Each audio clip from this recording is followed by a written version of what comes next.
This is the Authority Company Podcast, conversations with leaders that are designing our future. Hola, I'm Joe Pardavila, and I've always been very lucky during the course of my career to be surrounded by female leaders. But unfortunately, that's not the case for many people. It is a struggle, and that struggle is real. That's what inspired Tracey Newell to write her new book, Hers for the Taking, Your Path to the C-Suite and Beyond. For the past 30 plus years, Tracey has been a tech leader, mentor, served on multiple boards, and was an executive at a Fortune 500 company. And now she's offering a roadmap for women aspiring to reach the highest echelons of corporate leadership. Tracey Newell, welcome to the podcast. How are you? I'm doing great, Joe. Thanks so much for having me. You're very welcome. And usually I start these podcasts with like a pithy anecdote about something that connects me to the story. But today I want to break the mold, and I want to start with a statistic because everybody loves a good stat. You know, everyone's all data driven these days. So McKinsey & Company did a Women in the Workplace 2024 report. And in 2024, women held 29% of C-suite positions in the U.S., up from 17% in 2015. So in a matter of 10 years, went up, over 10 percentage points. Good, bad, we could be doing better. Let's start with that, Tracey.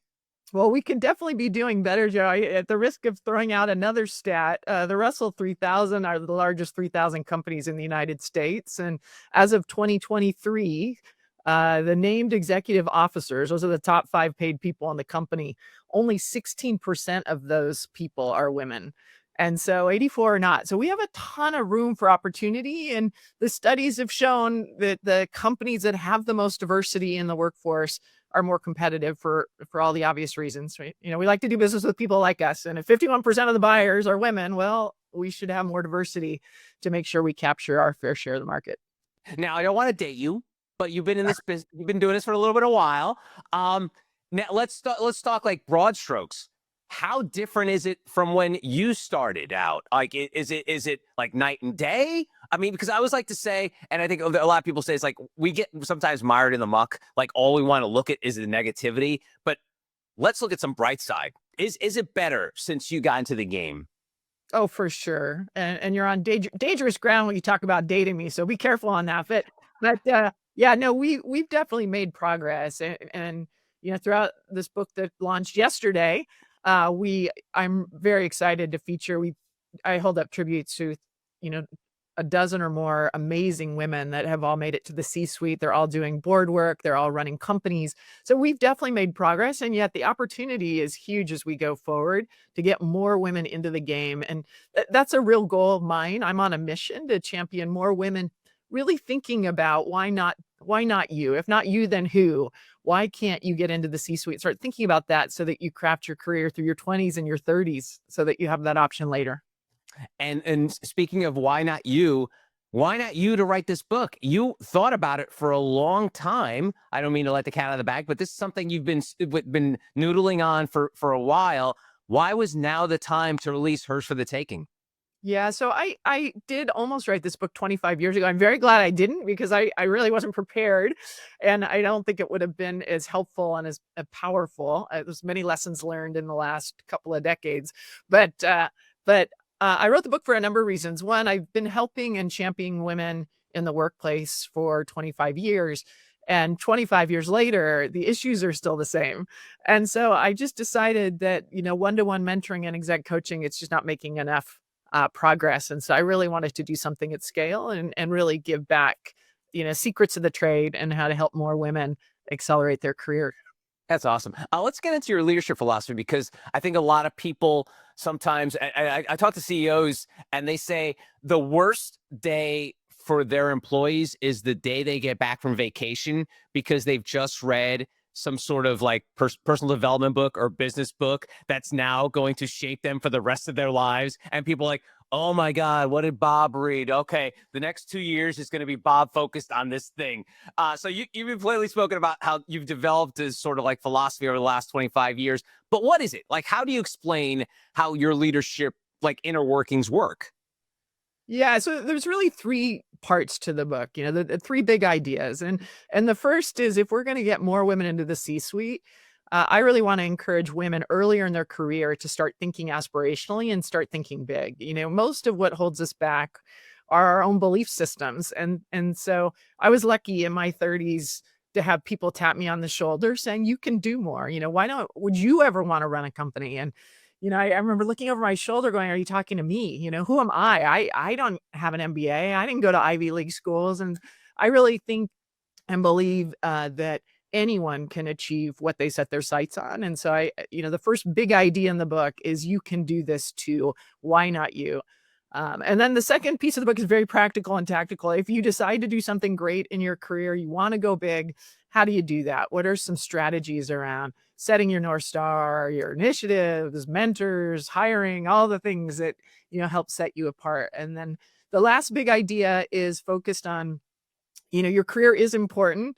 I called it success to significance, but it's just one component of who you are. It's not your identity. And so I really encourage the reader to think about, what are your priorities? Like, what's most important to you? And everyone's going to have a different answer. It could be your family, it could be your faith, could be your community, philanthropy, whatever it is. But, think about that legacy so that you can work those critical items in to your life versus waiting for them, at some random retirement age. So that's kind of the intent of the book.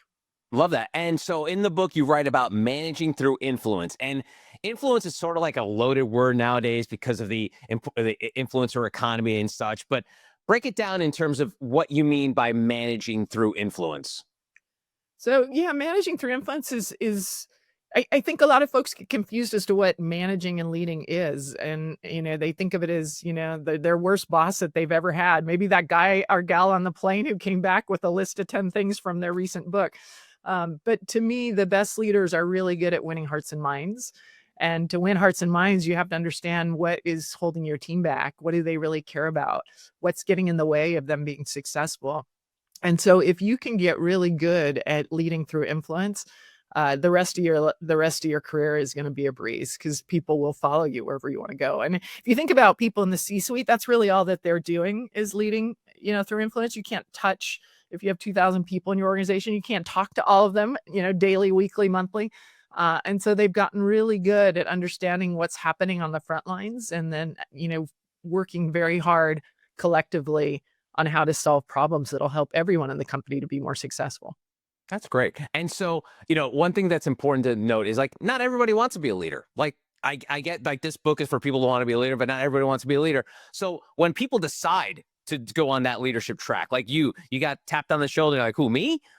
So once they start this, what are some of the common mistakes that people make early on? Maybe it's something you made, something you see often when it comes to this sort of, Pat Riley calls it the innocent climb, like these small steps that you build upon each other to work your way up the pyramid. What are some of the common mistakes you've seen? Well, I do think one mistake that many make is, believing that to be a leader, you have to be an executive or you have to be a manager. I really believe in leaders at every level, and that, some of the most powerful leaders, especially when you talk about leading through influence, are individual contributors on the front line that know exactly what's wrong with the company and what's holding everybody back on their team. And they're the ones that pick up the phone and go, hey, Joe, I have an idea. Can you help me with this? I'm going to go fix this. Okay. And that's leading through influence. But in terms of mistakes, as you're climbing the corporate ladder, I think sometimes managers get too caught up in micromanaging. They also can get, I used to say, just because I say it so doesn't mean it so. They can get a little bit lost, hey, these are my 3 things that we're doing. And yet if you go 1 or 2 levels down, is anybody actually paying attention to what you're asking folks to go do? So one of my favorite strategies, I call it the undercover boss strategy. If you remember that show from 10 years ago, where CEOs would dress up and they'd have mustaches and hats, and they're in costume pretending like they're, not the CEO. And this one guy in the airline industry is like schlepping bags on the plane going, why do we do it this way? And the employees are like, oh, management this and management that. And to me, that's how you should be serving. I'm a big believer in servant leadership. So if you're spending a lot of time in the front line saying, if you were me, what would you do differently? And, hey, why are we doing it this way? Could we go faster if we did this other thing or solve this problem? To me, that's what great leaders do, is they solve problems for the people on the front line. Become the chief problem solver for your company and you'll be unstoppable. That's cool. So I'm not going to date you, but I'll date myself as a proud card-carrying Gen Xer. We were raised to believe that you go to school, you get a job, you work at said job for 30 years, you retire, drop dead, and your life is over. That track has changed, and you use the phrase corporate ladder. That corporate ladder is more like agenda now, because you see a lot of people having to be more mobile because going up the corporate ladder is not as easy or spelled out. I mean, you hear this all the time in like major companies like Apple. Like people who need to rise the ranks for Apple have to usually work there at a certain point, leave, and then come back to get a higher position. So tell me about this tricky road. And, obviously, your book is focused on women, but like this idea of like rising through the corporate ladder, it's not as a straight line as it once was. For sure. I like the Jenga analogy. I always say it's more of a corporate jungle gym, right? Because sometimes you're going sideways. There were times where I went backwards to get into a high growth industry because I didn't have the skills. And so, yeah, I think most executives today took a lot more laterals than they did promotions. I mean, I was 26 years old when I wanted to manage sales teams for AT&T, and they didn't know what to do with me because the average manager was in their 40s, and I just wouldn't give it up. And the GM said, do you want to go manage the accounts receivable team? And I remember, saying, well, what's that? Well, they collect the money. I'm like, oh, okay, sure, I'll go do that. I was so naive, but I learned more in that job than I did in the next 3 or 4, just learning how to manage 25 union employees who'd been with the company longer than I'd been alive. Like I look back and go, gosh, I can't believe I did that. But it was a great experience. And that I did a lot of laterals throughout my career. Most people do. And you learn more from these new experiences where, I always say it's a little dangerous to be a mile high and an inch deep. If you only know engineering and you've never done anything besides engineering, well, you're not going to be as adept at helping to manage a company than if you've walked a mile in, product management shoes or product marketing shoes. It just makes you a better, well-rounded executive. That's cool. All right. So I will share a pet peeve of mine is when I see an interview with like a female celebrity. Inevitably, they always get asked the work-life balance question, like, you're a movie star, but you're also a mom. How do you do that? It makes me cringe because they never ask guys that. But I will ask it here because you write about it in the book and you kind of hinted it about the work-life balance. How were you able to do that? Because you're very frank about it in the book, and we hinted it earlier about the fact that sometimes you're going to get more enjoyment, or you should get more enjoyment off the clock than you do on the clock. How did you pull it off? Yeah, no, thanks, Joe. I appreciate the sensitivity, but it is a real issue. It's still we've been talking about this idea of ambition fatigue for women. And what that means is, you work all day, 5, 6 o'clock, and then your second job starts and when you get home. And it's a real problem where women can get a little tired, especially early in their career, which is when they need to really be thinking and playing the long game. Hey, maybe I would be a chief marketing officer. Maybe I would be the CEO in 15 years when my kids are grown up. So I think first and foremost, giving yourself grace and just recognizing if you have small children, aging parents, big responsibilities outside of your job, this is just a point in time. It won't always be that way. And that in and of itself can be quite a relief.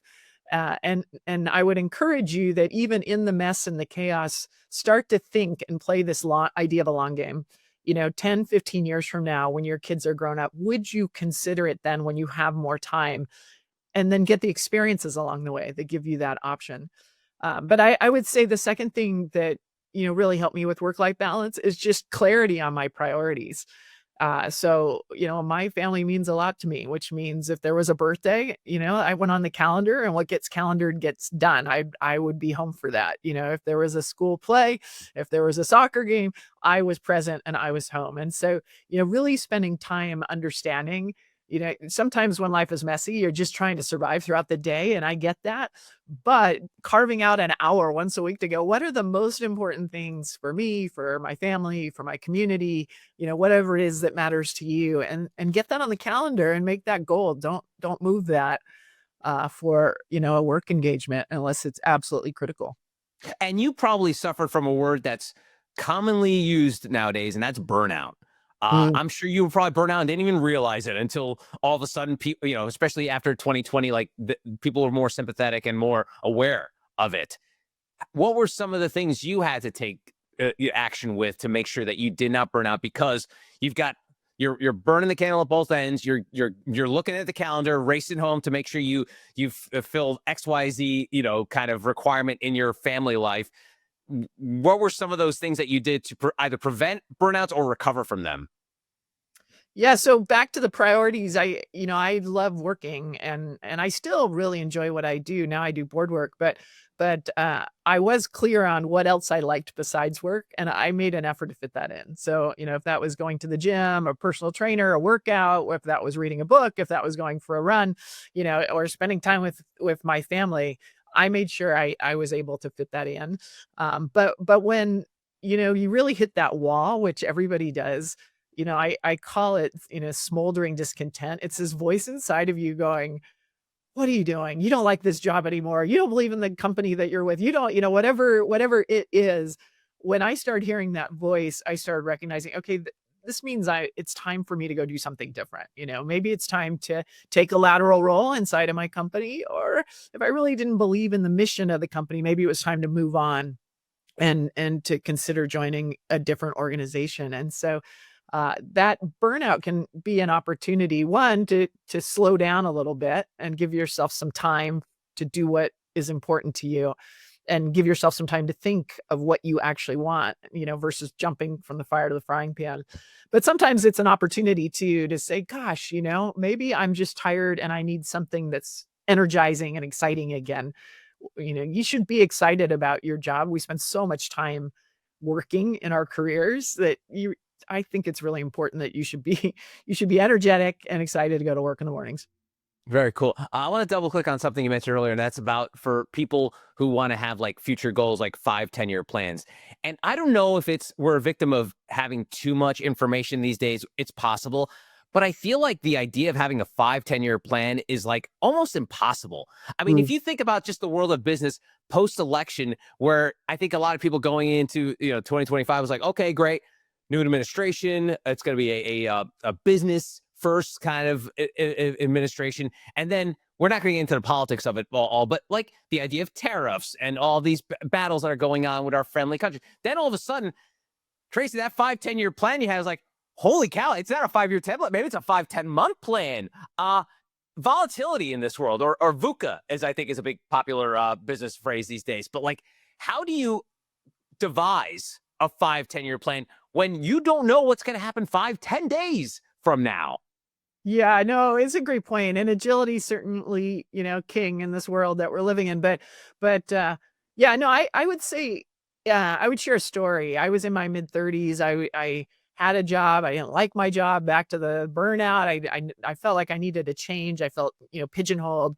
And I was talking to a mentor, and I said, I want to have more impact. And she started laughing, and she said, I don't know what that means. What is impact? You want to be the head of janitorial services? Like, that's important. That has impact. What do you want to do? Do you want to run marketing? I said, I don't know, maybe. And she said, well, why would you do marketing? You're in sales. You don't know anything about marketing. You're really good at sales. Do you want to run sales for the company? The company was Cisco Systems. And I'm 35 going, what are you talking about?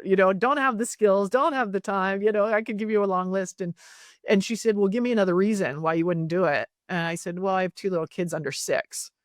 And that's when she stopped, and she said, well, would you do it in 10 or 15 years from now when your kids are in high school or college and you have more time? And that was a life-changing question for me, because here's this person who is very senior asking me, do I want to run a company in 10 or 15 years? Like, I'd never even thought, I didn't know anyone who'd run a company. How could I do it? But she thought I could. And so I kind of stammered out a maybe.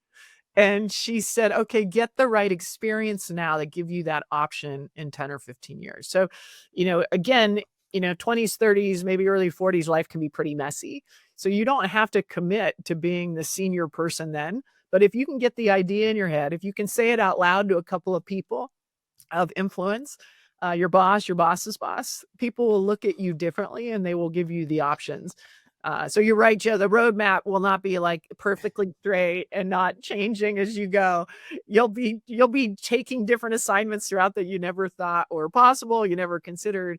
But when you get this big idea and you tell people, it's amazing how they will align around you and help you to get experiences that you wouldn't have had otherwise.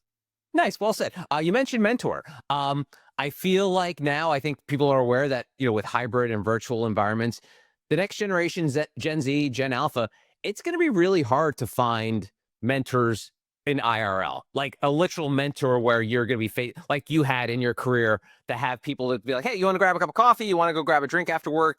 Um, what kind of advice do you give to people in the modern age of corporate America, where maybe your boss is 3 states away from you, or a different time zone, or is it, do you look for mentors outside of your office? Do you try to find local mentors? Well, give us some advice for folks nowadays in this new world that we're kind of living in.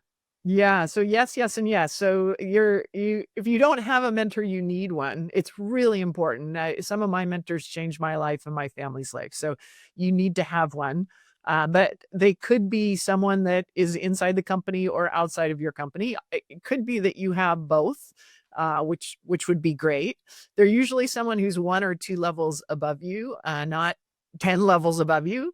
I once had a senior vice president that reported to John Chambers at the time tell my team, they were a group of aspiring managers, and he said, hey, don't ask me to be your mentor because I might get you fired, and he was kidding, but he wasn't, because he can say things. He's in a different place in his career. So you want someone who's 1 or 2 levels above that can give you very practical advice to help you sort through your next move and what you want to do short term and long term. And in terms of how do you get a mentor, it doesn't have to be hard. I tell people it doesn't need to be formal or uncomfortable.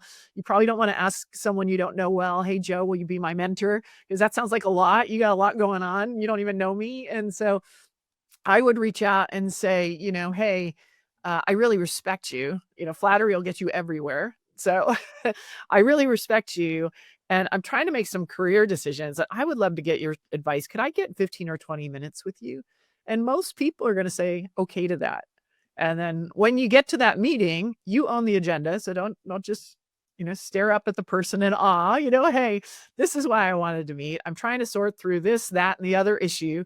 And I would love to get your advice. How did you handle that? And just listen, take notes. And then if it goes well, then you follow up with hey, can I meet with you in 90 days? And it doesn't have to be any more complicated than that. So really important to have mentors and sponsors throughout your career, and they'll probably change with time.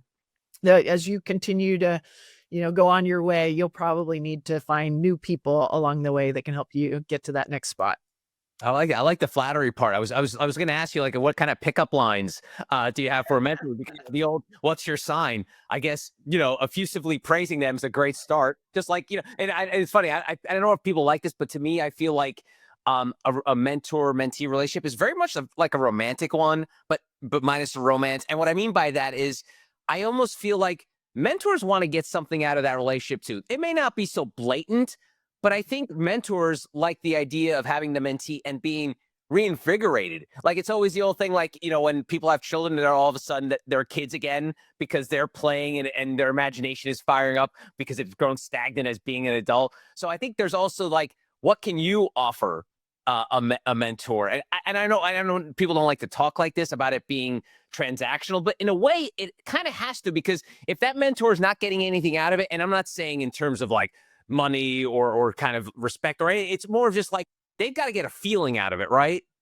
Sure. No, 100%. So yeah, no, mentors are helping for a bunch of reasons. One is because they want to pay it forward. Somebody helped them, guaranteed. Every CEO on the planet had 100 mentors that gave them advice along the way. So there, there's certainly some level of altruism here, but they're also helping because they want to make a difference. So one of the things you can give back to the mentor is, when you meet with them again in 90 days, you say, hey, this is what we talked about 90 days ago. This is what I've done. My goodness, it helps so much. So here's what I want to work on now. Just by doing that, you're telling the person that you're taking their time very seriously. But also, if the mentor is in your company, I guarantee you they have a couple of initiatives that they're trying to drive. And that's a third area you can give back, is to be able to say, hey, I know this is important to you, Joe. I've been listening and I've talked to a few folks and this seems to be really resonating, but have you thought about this other area? But just giving feedback on how am I doing as a leader in an appropriate way could be really helpful too. That's good. Also, you mentioned earlier when you're having these interactions with mentors, and it's a point that I always like to emphasize is like, for whatever reason, we're really bad at asking questions. Like, I don't know why. Like, first of all, we're afraid to ask questions. And then when we finally have the gall to ask them, it's a shitty question, part of my friend, Tracey. It's like, you could be walking into meeting your mentor, be like, hey, you're my mentor. What should I do next? Like, instead of it framing it in like context, pointed question. And I think that you'll probably get more out of your mentor if you know what to ask, because if you keep it so broad, and I have this fight with a lot of people all the time when it comes to like, HR apps and even like one-on-ones, like, what's on your mind today? It's like, no, ask a question that is pointed so you get a direct answer, because otherwise people are going to be swimming in the muck of, trying to figure out how to answer it. And if you ask a pointed question, you might get a pointed response in return. 100%. So that's 100% right on. You've got to plan. What do you want to get out of this relationship? If you want a mentor, you want something. You're trying to figure out your next job, you're trying to figure out your next promotion, or you're trying this idea of, hey, I want to run sales for the company someday. What are the 3 things that I need to be doing differently? What can I do this week, this month to start building skills that I lack? How did you start on this journey? So it takes pre-planning, and you have to be clear on what do you want, and then you have to be very thoughtful on getting good questions so you get strong feedback that you can then work with. Good stuff. All right, so we talked about at the top how things are betterish. Like we're getting there. But let's get a little broader here in terms of, why do you think these barriers still exist? We are a very, again, I talked about, like, we're all well informed. Like, we all have the information. We know the impact that women and people of diverse backgrounds, age, country, skin color, it works. Like, we all know it works. Why do you think we're still so slow to break down some of those barriers, even though we all know full well that it makes a better workplace and it could probably make for better projects, better outcomes? Yeah, so it's complicated. There's a lot of reasons. So we talked about work-life balance. That's real. I turned down a bunch of promotions. I can remember one of my bosses saying, I put you up for a VP job. Well, this was at Cisco Systems, where there wasn't very many of those jobs, and it was running $1 billion business. And I quickly responded, oh, no, I'm good. Thanks so much, but I'm good. Why did I say that? Because in my mind, to take a job like that, I would never see my family again, and I would have to travel 80% of the time. And I've never seen a job rec. If anybody ever finds one, send it to me, that says, if you take this job, you're never going to see your family again. You're going to travel 80% of the time. And so, I finally did take the job 2 years later, and I found out I had a lot more control than I did in the previous job. I wasn't traveling. I was only traveling if I thought I needed to, because I was the boss now.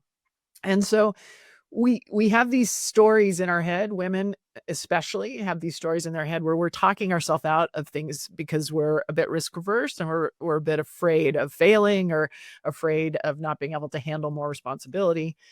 There's all kinds of issues around imposter syndrome. Unconscious bias is very real. I can remember being at a very big meeting. I was an officer of a company, and one of the lead bankers came up and said, honey, could you get me a cup of coffee? And I just looked at it and went, really? So there's all kinds of issues that keep women from aspiring for the big job. But most of those issues are not real, and they're not long-term. And again, that's the mission that I'm on, is to try to get more women to understand that not only are they capable of doing so much more, but we need them to step up and do so much more. So Tracey, I love like analogies, finding things that fit. Sometimes I'm bad at it, but I think one of the examples I always use for when it comes to diversity in corporate leadership, the stuff you're kind of striving towards here, is I always bring up the example of NFL head coaches. So they have this Rooney Rule where when there's an opening, you have to interview a person of color to fill this position. It went into play a few years ago. There's been debates about it, whether it's worth, but they still have struggles to get hired. And I always bring up the example of the reason why there's less people of color as head coaches. Just look one rung down. The 2 main positions under head coach are offensive coordinator and defensive coordinator. If you look around the league, Tracey, I don't know if you watch football that much, but like if you look around the league, a majority of them are all white. So when an owner wants to fill a position for a head coach, it's, again, this could be subconscious or not. It could be like, hey, listen, if 9 out of the 10 people that are offensive coordinators are applying for this job are white, there's a pretty good chance it's going to be a white person getting that job. So Yeah. the reason I bring this kind of random analogy up, Tracy, apologize, it's just like that middle management. Like, if we can't get women to that middle part, they'll never get to that senior part. So how can we sort of bridge just that tiny gap of just, it's not like someone's a woman's walking off the college campus into a job and, hey, you're a CEO of a company. It's like those steps we talked about. How can we help in that gray area of like, workforce, senior leader, like in between there? Yeah. So what you're describing is real. Basically what you're saying is there's a pipeline problem.